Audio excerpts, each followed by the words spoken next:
Assalamualaikum warahmatullahi wabarakatuh.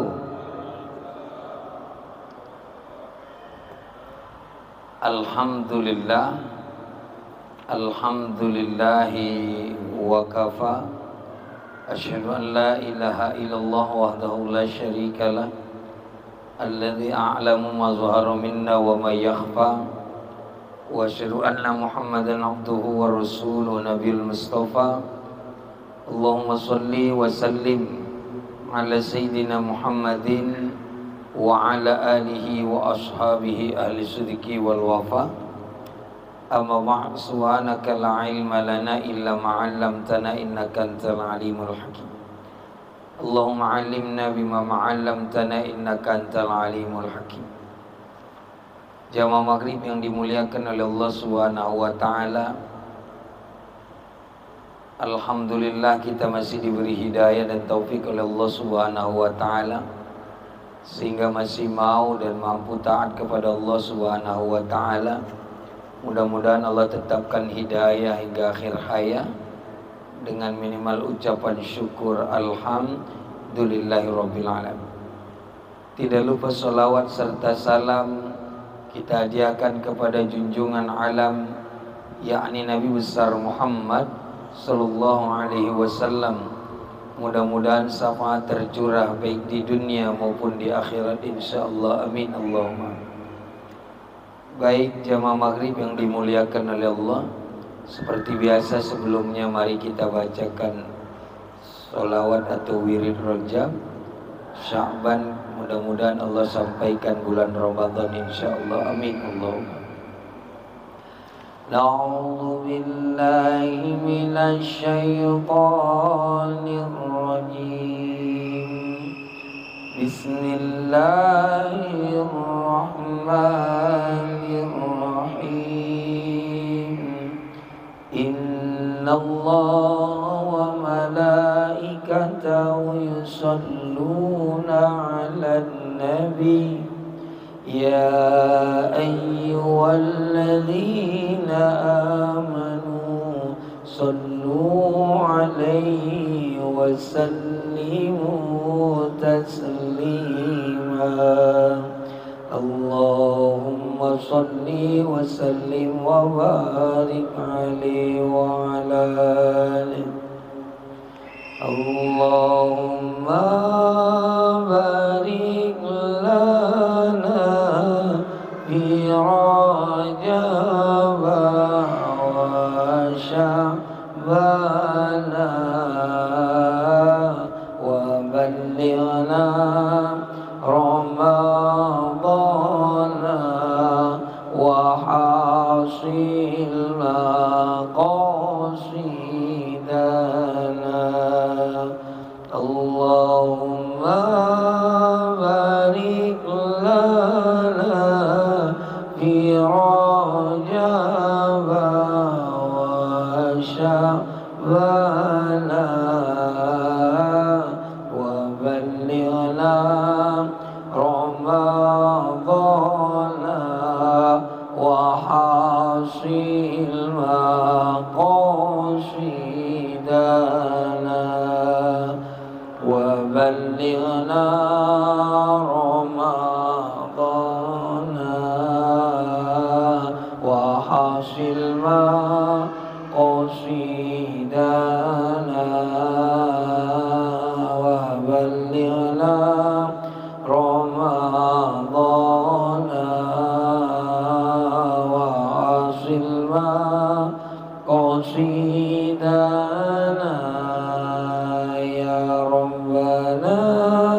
wa'fu anna waghfir lana dhunubana ya Rabbana wa'fu anna waghfir lana dhunubana wa'fu anna waghfir lana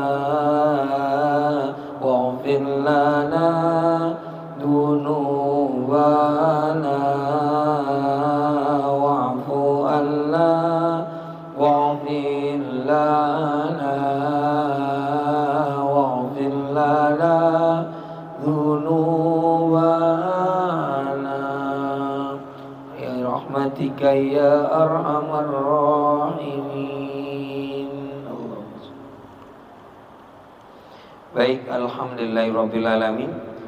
Jamaah maghrib yang dimuliakan oleh Allah Subhanahu wa ta'ala, kita lanjutkan kajian kitab Kasyifatus Syajah Syarah Safinatun Najah, masih dalam bab fikih puasa. Kalau tidak salah tentang yang wajibnya. Yang syarat sudah ya, syarat sah puasa. Kemudian selanjutnya adalah yang wajib puasa kalau nggak salah.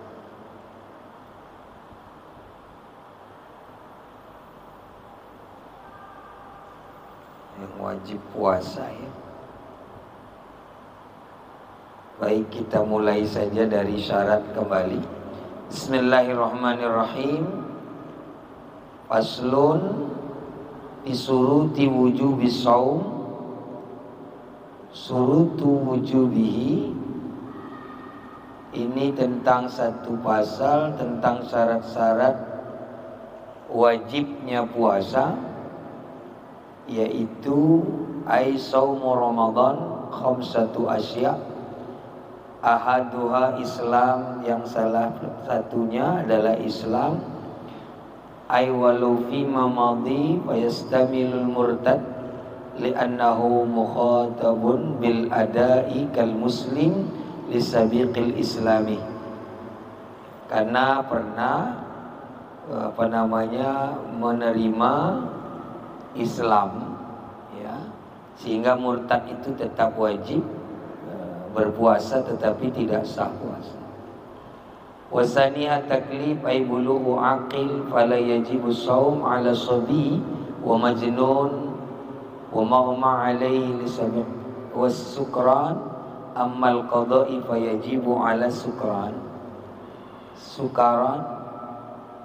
mustaghriqan wal maghma alaihi mutlaqan ay sawa'un ta'adda bil ighma'i aw la lakin 'alal fawri inda ta'addi wa 'alal tarahi anhu inda adamuhu bi khilafi shalat la yajibu alaihi bil ighmami aw la lakin 'alal fawri qada'iha illa idza kana muta'addiyan bi ighma'i wa yajibu 'alal majnun inda ta'addi. Baik, segitu materinya. Bismillahirrahmanirrahim. Sekarang kita masuk syarat wajib puasa atau orang yang wajib berpuasa. Yang pertama adalah yang disebut beragama Islam, kemarin sudah kita jelaskan, yaitu antara lain adalah orang murtad wajib puasa tapi tidak sah puasa. Ini pernah kita dialog di sini bahas ya. Jadi ada di sini, di I'anah pun mungkin ada. Jadi wajib puasa tapi tidak sah puasa. Alasannya karena dia pernah menerima Islam, kebenaran Islam, sehingga dia sudah tahu, sehingga dibebani kewajiban itu. Cuman dia tidak sah melakukannya karena dia belum kembali ke dalam Islam. Kelak kalau dia mu'alaf lagi, masuk Islam lagi, dia akan dikenai hukum qadha. Jadi tetap wajib mengqadhanya. Inilah hukuman bagi yang murtad itu. Kemudian selanjutnya ada taklif. Yang wajib puasa di antara 4 usia. Dalam hukum Islam ada taklif. Yang dimaksud di sini bukan taklif yang 10 sampai 14 tahun, tapi taklif di sini dijelaskan adalah baligh. Taklif yang di sini dijelaskan baligh, jadi bukan taklif yang 10 sampai 14 tahun, karena itu tetap tidak wajib, cuman sudah boleh dipukul kalau tidak puasa. Tapi yang dimaksud di sini adalah baligh. Jadi baligh itu wajib puasa karena sudah mukallaf. Maka istilah baligh dalam istilah yang lain disebut adalah taklif. Ini yang ketiga. Yang keempat, itoqah ay kudratis saum lisaum, kudrah lisaum. Yang keempat adalah yang ketiga, yang ketiga ya. Yang ketiga itu mampu berpuasa. Mampu ini ukurannya ada dua. Satu, pengalaman pribadi. Kedua, teori ahli. Jadi kalau orang itu diukur mampu atau tidak, itu disandarkan pada pengalamannya dan disandarkan pada teorinya. Salah satu contoh misalnya ibu hamil dan menyusui. Siapa yang menentukan dia itu mampu puasa atau tidak? Yang menentukan adalah pengalamannya. Dulu atau sebelumnya ketika dia mengandung, nampaknya dia tak mampu puasa, maka itu boleh jadi hukum. Pengalamannya itu jadi hukum. Yang kedua, dokter ahli, dalam hal ini dokter muslim. Tidak boleh dokter yang non muslim, karena kalau dokter non muslim dikhawatirkan ada sentimen agama yang dijanjikan atau disinyalir oleh Al-Quran. Kira-kira bahasanya walan tardha ankal yahud wan nasara hatta tattabi'a millatahum. Jadi kalau orang non muslim itu tidak akan pernah rela kecuali kita muslim mengikuti agama mereka. Jadi bagaimanapun hebatnya dokter non muslim, dia tidak bisa dijadikan acuan untuk mengukur kemampuan atau tidak puasa kita. Jadi terkait wajib, baru wajib ketika ada mampunya. Kalau tidak mampu, maka dia tidak dikenai kewajiban. Sehingga kalau di kota besar mungkin ada supir angkot atau supir bona atau supir bus, yang mengukur kemampuannya itu dirinya. Yang kedua, dokter muslim sebagai ahli. Nah, itu yang menentukan mereka wajib apa tidak puasanya. Karena kalau ditentukan oleh orang lain repot. Contoh, suipet masak tak mau puasa ninta. Tapi bagi kalah, apa tentu gegara suipet maka dah tandai nepe ni baru nepe. Apa tentu. Jadi pengalaman si tentukan hukumnya. Yang kedua, yaitu dia tergantung dokter ahli tadi. Kata dokter, bu, pak, bapak tidak usah puasa karena bapak itu menurut keilmuan kedokteran tidak mampu puasa. Jadi tidak wajib dia puasa. Nah ini, atau contoh lain uzur. Uzur itu tidak wajib puasa. Uzur yang dimaksud tidak mampu. Itu yang dimaksud uzur. Baik, selanjutnya yang keempat, sehat. Yang keempat, wajib puasa bagi yang sehat.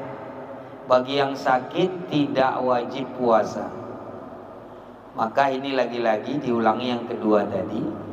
Sakit yang dimaksud adalah sakit yang karena pengalamannya dia tidak mampu puasa, atau karena saran dokter dia tidak mampu puasa. Kalau gara-gara sakitnya itu bertambah parah, kalau dia puasa maka dia tidak wajib puasa. Dan itu ketentuannya harus dari dokter, bukan sekehendak hati. Sehat. Kemudian ada agak berbeda hukumnya ketika sakit yang ada harapan sembuh dengan sakit yang tak ada harapan sembuh. Kalau sakit ada harapan sembuh, wajib qadha konsekuensinya. Tapi bagi sakit yang tak ada harapan sembuh, konsekuensinya wajib fidyah. Dia wajib fidyah. Jadi kalau diponis dokter kanker, naudzubillah min dzalik, stadium 4, menghitung hari menuju wafat. Kemudian ada yang AIDS, HIV, ya belum ditemukan obatnya katanya. Jadi yang begini ini dihukumi Tidak wajib puasa selamanya, tapi wajib dia bayar fidyah. Kalau ada tadi kita singgung ibu hamil dan menyusui, ini agak repot menimbangnya. Perlu kejujuran. Kalau gara-gara dirinya dia tak mampu puasa, bukan karena janinnya, maka dia wajib qadha. Tapi kalau karena janinnya, ibunya kuat tapi dokter melarang, Bu, ibu sih kuat, tapi kalau ibu puasa janin bahaya, maka ini wajib fidyah saja. Ada kalanya dua-duanya, baik ibu menyusui atau ibu hamil, ada kalanya dia-dianya tidak sanggup, janinnya juga bahaya. Ini wajib dua-duanya, qadha dan bayar fidyah. Jadi kita jangan menyiasati hukum karena takut bayar juga, akhirnya dianggap qadha saja. Tidak, hukumnya berbeda. Bagi orang yang tidak mampu puasa karena janin yang dikhawatirkan, dia bayar fidyah. Kalau karena dirinya yang memang lemah ketika menyusui, maka dia wajib qadha. Atau dua-duanya, berarti konsekuensinya qadha dan fidyah. Perlu kejujuran dalam menentukan itu, konsekuensi hukum itu. Kemudian ada yang kelima, wa iqamah atau mukim, bermukim. Musafir tidak wajib puasa. Jadi jangan sentimen sama orang di Kuala Namu misalnya. Ada orang di terminal antar provinsi misalnya. Kalau ada orang nggak puasa, jangan terlalu sentimen. Masa orang Islam nggak puasa? Itu banyak musafir di sini. Itu banyak musafir. Allah saja tidak mewajibkan, kok kamu mewajibkan? Allah tidak mewajibkan musafir puasa, kok kita berani mewajibkan? Malah dulu pernah, mudah-mudahan tidak ada yang tersinggung, yang pro FPI mungkin ya, atau ini masuk YouTube nih, kedengaran nama ex FPI mu.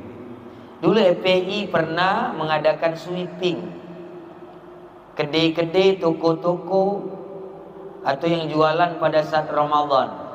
Nih jangan langsung dipukul rata. Kalau di tempat halte bus, kalau di terminal, pelabuhan, bandara, itu justru berpahala walau Ramadan. Cuman yang perlu dijaga adab saja. Ulang mentang-mentang nggak puas, nggak panik ini gitu mangan. Nina, ini malam adab. Cuman adabnya ditutup. Tapi kalau dipukul rata, di sweeping bandara tak boleh jualan. Zolim kita kepada orang musafir. Dia sampai nggak bisa makan. Zolim kita kepada orang yang di pemberhentian terminal, di pemberhentian pelabuhan. Jadi tidak dipukul rata. Cuma dia gak kutu, dia gak buka kedai kopi. Ini orang musafir, ini kapel. Ini tusuk balik. Tapi kalau sudah daerahnya memang daerah yang ramai tempat lalu lalang musafir, justru berpahala. Kebayang kalau ada musafir, dia bukan orang situ, kita asli situ, terus kita tidak menyediakan fasilitas buat musafir, alangkah jahatnya kita. Jadi dulu FPI pernah sweeping, tapi kalau pukul rata saya sendiri tidak setuju.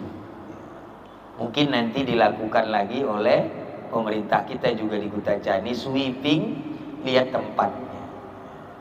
Kalau tempatnya memang lalu lalangnya tempat musafir, jadi jangan langsung ditotalkan. Cuman adab, apa adabnya?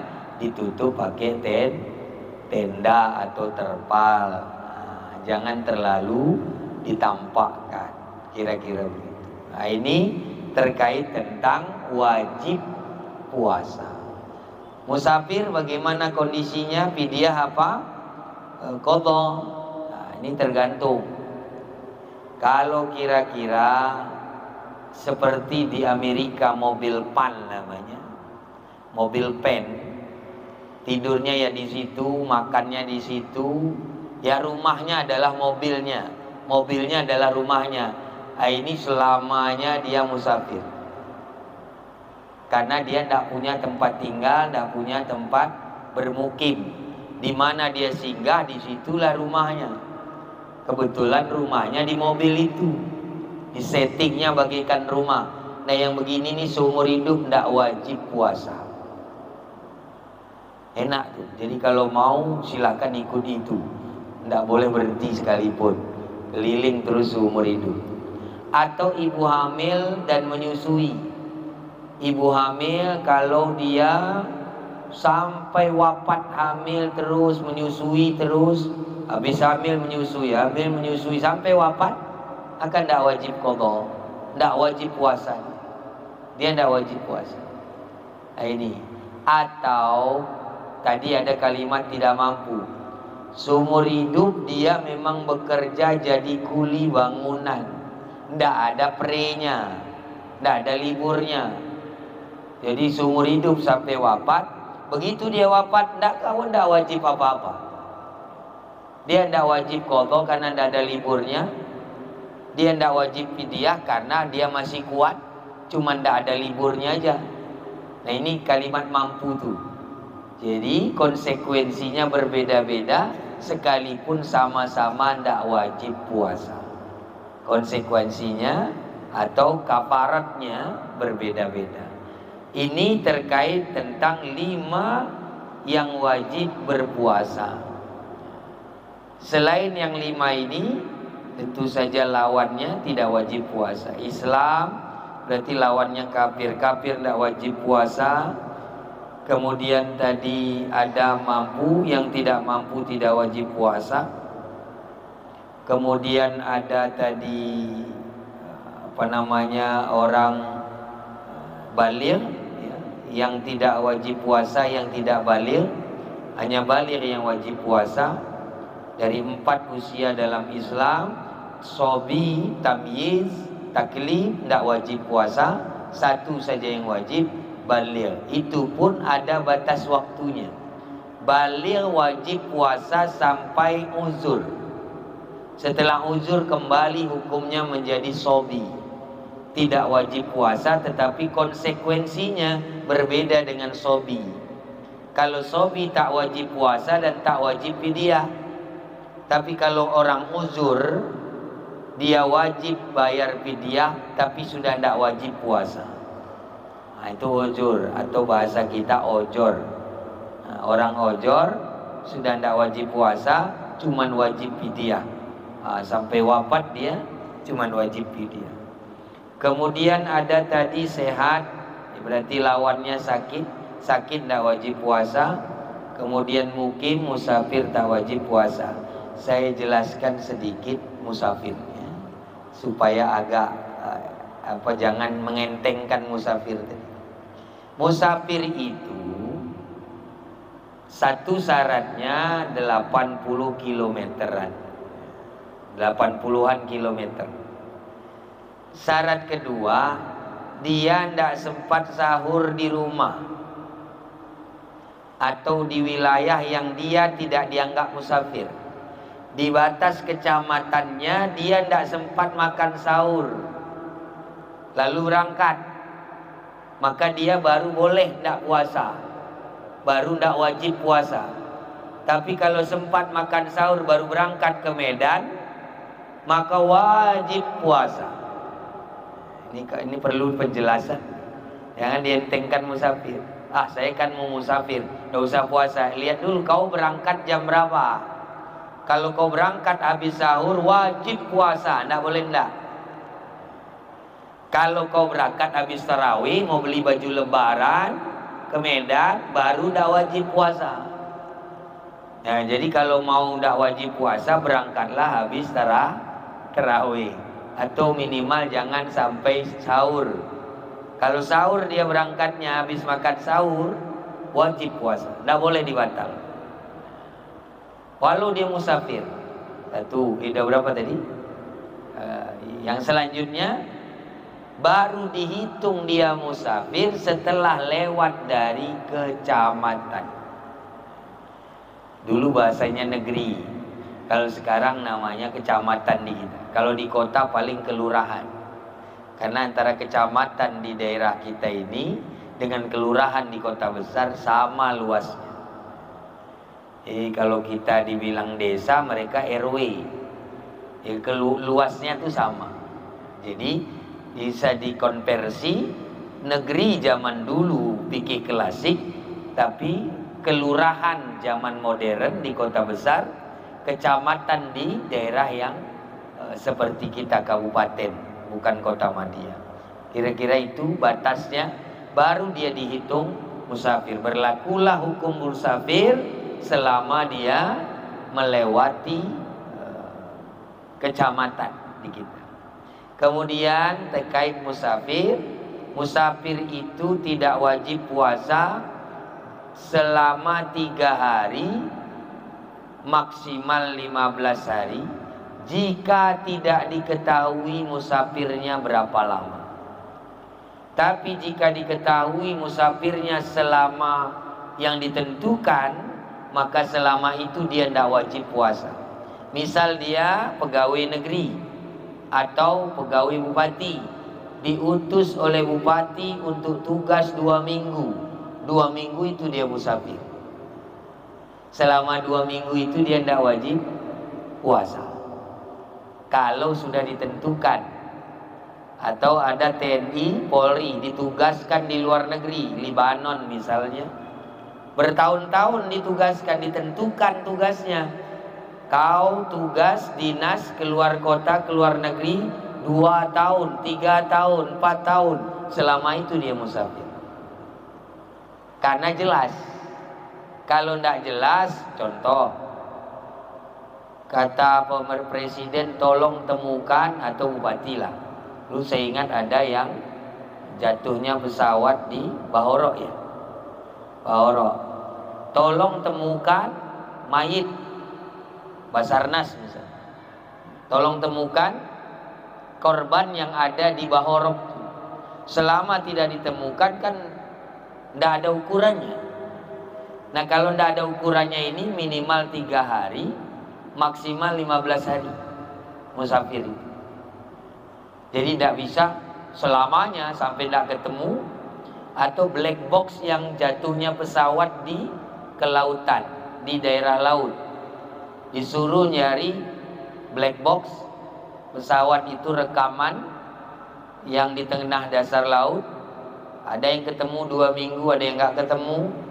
Maka selama tugasnya itu melewati jangkauan 80 km dia musafir. Cuman berapa lama dia musafir, berapa lama dia tidak wajib puasa, selama tugasnya jelas. Kalau tidak jelas, maka dibatasi 3 hari musafir. Itu terkait tentang musafir. Jadi jangan dientengkan. Cuman, nah ini cuman, tapi boleh milih. Sebenarnya rukhsah itu, keringanan itu, jika ada masyaqah, jika ada kesulitan. Jadi kalau berangkatnya naik pesawat kok tidak puasa, kok rasa-rasanya kurang tepat mengambil keringanan dikala tidak ada kesulitan. Jadi ini, tapi boleh. Kalau menurut Ustadz Adi Hidayat, beliau lebih sepakat, oh itu kemurahan Allah, rahmat Allah. Tapi bagi saya tidak setuju dengan itu. Karena kita tahu asbabnya. Kita tahu sebabnya turun rukhsah dari Allah itu ketika ada kesulitan, adanya masyaqah. Sama seperti orang naik mobil pribadi. Antara mengkosor dengan menjamak sholat beda. Kalau naik bus wajar dikosor, kurangin rakaatnya, karena dia tergantung supir. Supir berangkat apapun ceritanya wajib naik. Tapi kalau mobil pribadi, suka hati dia singgah di mana, suka hati dia berapa lama berangkatnya, kok masih kita kosor gitu kira-kira. Tapi banyak juga, makan mungkin lebih kebanyakan ulama setuju, oh ini pilihan kemurahan Allah, rahmat Allah. Kita boleh milih, mau kosor boleh, mau jamak boleh, mau qadha boleh, mau sholat dalam kendaraan boleh. Itu pun silap. Sholat dalam kendaraan itu hanya untuk lihurmatil waktu. Ketika waktunya sudah masuk, pakaian tidak ada, kendaraan masih macet ketika mudik lebaran, tak mungkin berhenti karena di tengah jalan tol. Nah, ini dia sholat apa adanya. Kecuali dia mampu melakukan gerakan sempurna, menghadap kiblat sempurna, baru dia tidak perlu mengulang sholatnya sekalipun dalam kendaraan. Tapi kalau dalam kendaraan rasanya ya, kalaupun mampu bergerak dengan sempurna, mengarah kiblatnya tak sempurna. Jadi itu hanya untuk menghormati waktu. Ini terkait biasanya terjadi dalam hal kondisi musafir. Jadi sekalian ada terkait sholatnya, terkait puasanya. Tapi materi kita malam hari ini terkait dengan puasanya. Jadi ada hal-hal yang perlu diperhatikan ketika musafir tidak wajib puasa. Kira-kira begitu. Ada waktu kita sisihkan buat bertanya. Nanti minggu depan kita lanjut rukun puasa dan yang membatalkan puasa. Mudah-mudahan tidak ada lagi pertanyaan suntik batal apa enggak, ya. Nelen cido batal apa enggak. Minggu depan jawabannya kira-kira. Allahu a'lam. Adakah pertanyaan? Assalamualaikum warahmatullahi wabarakatuh. Waalaikumsalam. Yang saya tanggapi Ustaz dari uraian tadi, yang bermobil tadi Ustaz, contohnya di Amerika, dia bikin mobil mewah, semua lengkap. Jadi alasannya dia dianggap musafir selama-lamanya karena dia tidak bermukim. Begitu Ustaz. Kalau kita lihat, ini jamaah tabligh juga pindah-pindah masjidnya tuh Ustaz. Dari masjid satu ke masjid yang lain. Malah dia tinggalkannya kampung halamannya. Ini mobil sudah mewah, semua lengkap di situ. Ada TV, ada semualah. Orang kaya lah namanya. Apakah gara-gara karena dia tidak bermukim di suatu desa itu, maka tidak diwajibkan sama dia puasa dan dianjurkan untuk selama-lamanya jadi musafir? Baik. Apakah itu Ustaz? Tolong penjelasannya. Baik, yang dimaksud seperti contoh tadi, orang bermusafir seumur hidup. Itu maksudnya, kalau dia kembali lagi ya bermukim di situ dia wajib qadha. Tapi kalau dia seumur hidup terus keliling, maka dia dianggap tidak punya mukim. Jadi tidak bermukim dimanapun. Ada yang begitu di Amerika. Tapi kalau yang seperti jamaah tabligh itu kan cuman khurud berapa hari, kemudian pulang lagi. Pas dia pulang ke rumahnya, pulang ke desanya, wajib qadha. Tapi selama dia keliling ke Kalimantan, keliling ke India, Pakistan, dia selama itu tidak wajib puasa. Ya, puasa boleh. Jadi begini, tidak wajib itu berarti bukan tidak boleh, tidak wajib. Jadi kalau dia mau puasa lebih bagus, supaya tidak perlu qadha karena dia mampu kok gitu ya. Cuman Allah tidak mewajibkan orang itu puasa. Kalau dia mau puasa boleh dan sah. Cuman dia tidak wajib. Artinya itu kemurahan Allah bagi yang punya kesulitan karena musafir, tidak diwajibkan Allah puasa. Cuman kalau dia mau puasa daripada qadha, ya dia juga mampu puasa, lebih baik puasa.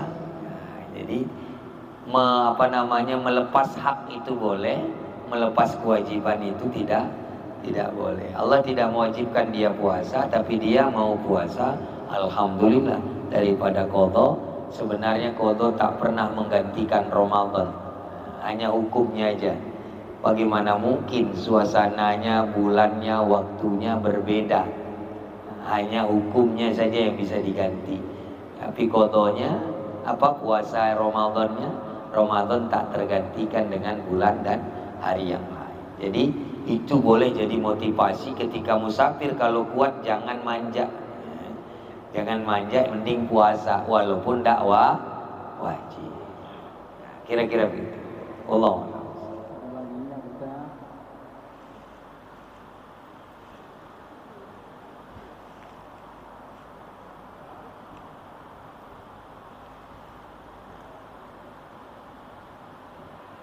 Bismillahirrahmanirrahim. Assalamualaikum warahmatullahi wabarakatuh. Waalaikumsalam warahmatullahi. Izin bertanya, ini Ustaz tentang puasa juga. Ini Ya. mungkin terjadi pada diri sendiri. Mungkin teman-teman tidak ada seperti itu. Karena begini Ustaz, di masa muda kita setelah palel itu kan masih remaja-remaja. Sering ketinggalan puasa, bahkan ada yang tak puasa, bukan begitu. Ya. Jadi kadang-kadang sekarang ini baru kita mengerti hukumnya. Jadi itu apakah bisa kita kado sekarang? Kalau bisa kado, apakah ada lagi setelah dikado ada lagi namanya fidyah?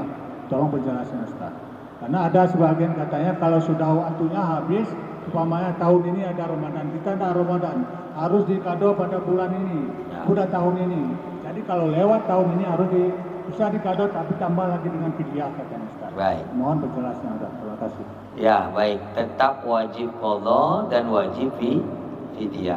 Itu mazhab Syafi'i, bukan kata orang tapi mazhab siapa orang yang belum mengqadha Ramadan yang lalu sampai datang Ramadan berikutnya, maka dia selain wajib mengqadha wajib bayar fidyah. Jadi ingat-ingat berapa kali kita pernah bolong waktu usia 17 tahun, 18 tahun ya. Ya, sekarang wajib qadha dan wajib fidyah. Jadi harus dibayar. Anggaplah kalau perempuan bisa kita ratakan ngitungnya. Rata-rata umumnya seminggu haid masa mudanya, jadi kira-kira ya 30.000 kali 7 210.000. Kira-kira begitu hitungan mudahnya. Kalau kita ini yang sulit, berapa kali bolong udah nggak ingat. Ya, masa muda itu ndak ingat. Ya sudah, cicil aja. Selama setahun itu cicil setiap hari. Cicil misalnya satu puasa, besok bayar qadha, besok bayar fidyah. Selang-seling aja. Karena kita ndak tahu lagi jumlahnya. Kalau tahu jumlahnya kan bisa bayar kontan. Tapi kalau punya rezeki cari aman, ada cara lain. Apa itu? Selama kita ingat-ingat aja, berapa tahun baru kita selalu puasa full. Nah, ingat-ingat ke belakang. Jadi jangan ingat gak fullnya, berapa tahun kita puasa full. Nah selebihnya berarti kalau kita punya duit, setiap tahun ke belakangnya itu dikali 900.000 atau 1 juta lah genapkan fidyahnya. Nah qadhanya diselang-seling aja gitu ya. Ukuran fidyah itu Ustaz, apakah beras atau bagaimana, atau uang begitu? Baik. Karena yang abdolnya begitu Ustaz, Ya. fidyah itu apakah makanan kita atau karena ada keringanan mungkin. Terima kasih Ustaz. Ya baik. Jadi hukum membayar fidyah itu semuanya sama dengan zakat fitrah, dengan makanan. Cuman ada mazhab yang membolehkan dengan uang, yaitu mazhab Hanafi. Dan satu lagi kemaslahatannya, kadang orang dikasih makanan tidak mau, kadang orang dikasih beras tidak butuh kali, yang dia butuh kawan untuk berasnya tadi. Beli lauknya, beli gasnya, kadang lebih butuh itu. Cuman pengaliannya penimbangnya adalah masalah berapa fidyah itu tergantung yang kita makan. Jangan makan berasnya beras Serang tapi ngasih fidyah beras catu. Ditolak Allah tuh. Sah tapi ditolak. Sah tapi ditolak. Jadi apa yang kita makan itu ukurannya. Jadi memberi makan fakir miskin dengan fidyah itu ukurannya apa yang kita makan. Jangan dicurangi di situ. Nah, boleh dengan uang, boleh dengan makanan atau beras tadi. Ya. Itu jadi dua-duanya ada mazhab itu membolehkan. Ukurannya kalau di Kuta Cani ini berapa terakhir kemarin zakat fitrah? Zakat fitrah terakhir kemarin berapa? 30.000 berapa? 27 30 40 40.000. Di situ ada fidyah kan? Ada fidyah di situ. Fidyahnya berapa?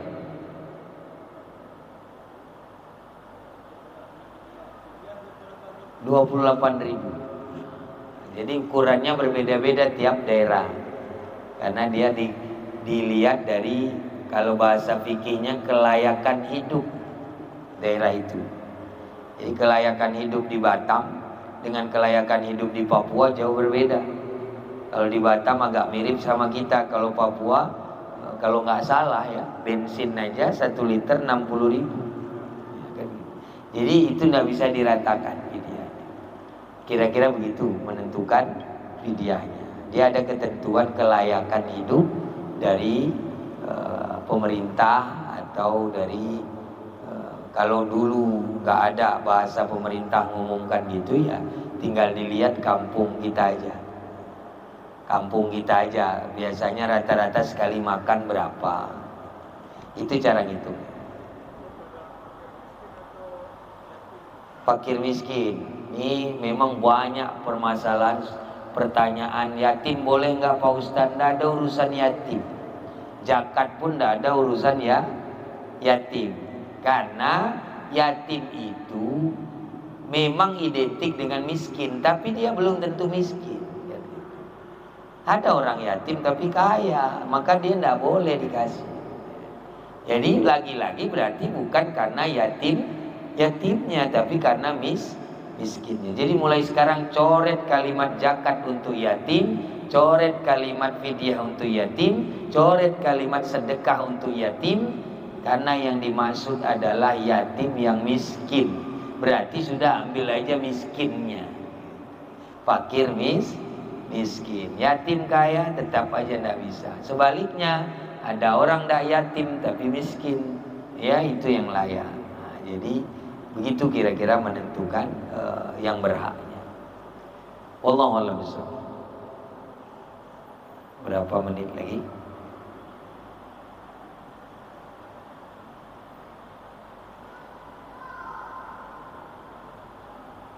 Udah habis ya?